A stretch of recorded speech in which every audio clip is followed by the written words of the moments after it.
வணக்கம். இன்னைக்கு தெனாலிராமன் சிறுகதையில ஒரு மல்யுத்த வீரர் விஜயநகரத்துக்கு வந்தாருங்களாம்.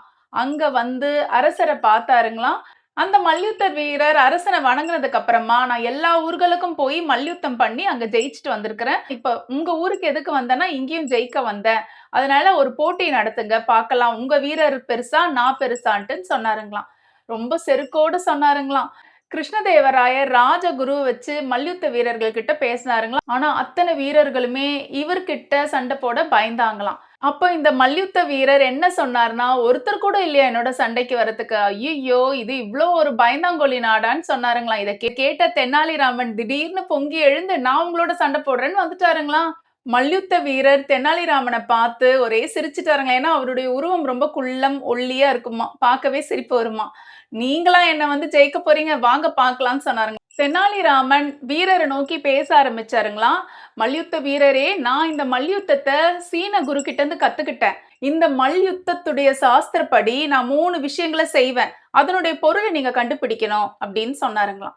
சரி செய்யுங்கன்னு இவரும் சொன்னாருங்களாம். முதல் விஷயம் என்ன பண்ணாருன்னா, வலது கைய எடுத்து அவருடைய நெஞ்சில பெருசா அடிச்சாருங்களாம்.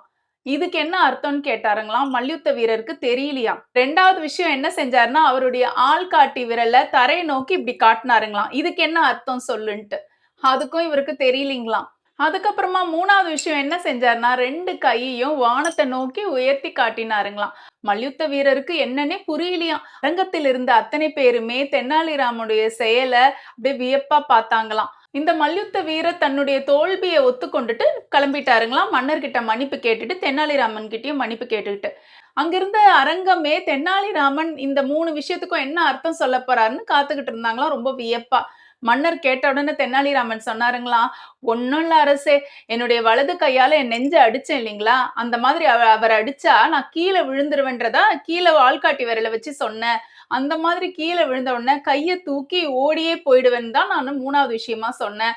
இது அவரால புரிஞ்சுக்கவே முடியலன்னு" சொல்லி குறும்பா பேசினாருங்களாம். அந்த அரங்கமே சிரிப்பா சிரிச்சதுங்களாம். மன்னர் ரொம்ப குதூகலமா சந்தோஷமா ஆயிட்டாருங்களாம். இதுலருந்து நம்ம ஒரு விஷயத்த தெரிஞ்சுக்கலாங்க. நம்ம மனசுக்குள்ளார ஒரு விஷயம் நமக்கு தெரியவே தெரியாது. ஆனாலும் அந்த போட்டியில நம்ம ஜெயிக்கணும்னு ஏதோ ஒண்ண பண்ணி முயற்சி பண்ணுவோம் இல்லீங்களா? அந்த மாரி தான் தெனாலிராமன் பண்ணியிருக்கிறாரு.